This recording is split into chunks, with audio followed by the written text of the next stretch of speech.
البداية بالصلاة على النبي الحبيب، اللهم صل وسلم وبارك على نبينا وعلى آله وصحبه أجمعين. خوتي خواتاتي، هذا الدواء جد جد جد رائع للناس د الضيقة، الناس د الحساسية الصدر، الناس د الحساسية الأنف. تابعوا. عليكم الحبايب ديالي، كيف نتوما؟ لاباس عليكم؟ بخير مزيانين؟ نبداو بالصلاة على النبي الحبيب.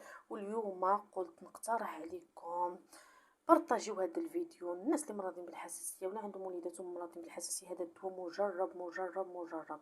كنطلب منكم غير دخلوا تكتبوا وتخليوا لي شي تعاليق مزيونين وتعملوا لي لايك للقناه، وشكرا بزاف. كنحتاجوا ليمونه والثوم محكوكه، الثوم بلديه محكوكه. انا حكيت هنايا شي 4 ولا 5 د الضريسات، والعسل الحره. عندي انا العسل الحره ديال الليمون. كنعصروا 2 د الليمونات كيعطيونا بحال هيدا د الحامض.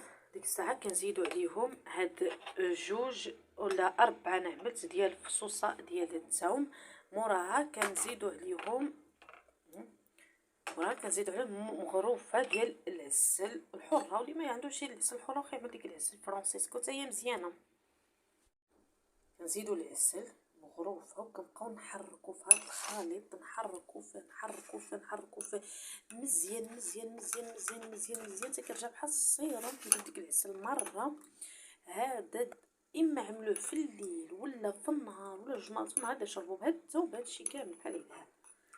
واحد الفائده عظيمه للناس اللي فيهم الضيق والناس اللي فيهم حساسيه د الصدر، حساسيه د الانف، يعني ممتاز بزاف عن تجربه. كيفاش كيرجع اللون ديالو عاطي بحال القهيوه. وهاد التوج ديال الثوم المهم كيدوب العسل مرات، تحرك من بعد كتخليه على جنب شويش حتى كيطلق فيه ديك الثومه.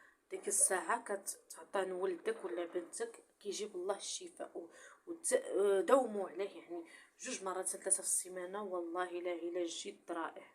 كيفاش كيرجع اللون ديالو عاطي بحال القهيوه. وهاد التوج ديال الثوم المهم كيدوب العسل مرات، تحرك من بعد كتخليه على جنب شويش حتى كيطلق فيه ديك الثومه.